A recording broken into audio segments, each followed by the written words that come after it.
As I said, I'm so honoured and privileged to be here tonight, and even feel more honoured and privileged never come in tonight. I felt the warmth of the place, the great environment that it was, and you just knew whenever you met the people, all the teachers, pupils, different people, there was boards of governments that I was introduced to, that this was a happy place, that this was a good place, this was a good environment, where you knew that pupils were happy, that you knew where good teaching and learning was taking place in, where the environment was there for good teaching and learning to take place in. And whenever I hear the results there, absolutely brilliant. That stands to show that good teaching and, more importantly, good learning is taking place.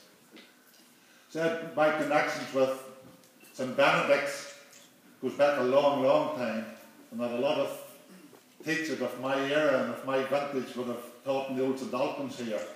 And indeed, my deceased wife spent her first 3 years here teaching as well, and she often told me the great memories that she had of St Benedict's or St Albans was at that time, and always told me great stories about the place. And I know that it was always had a special place in her heart all throughout our teaching career.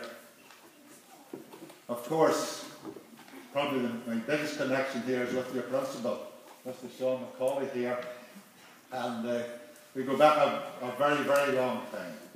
And Sean came to us into St Patrick's, and he was what he's described, what he wants you pupils to be, well-balanced pupils, because he had it all. He worked very, very hard academically.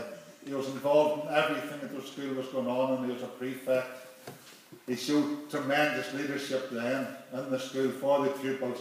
And when I just glanced at your inspector's report today, and I saw that everything was down as good and very good, but the leadership was outstanding, well, it wasn't a big surprise to me.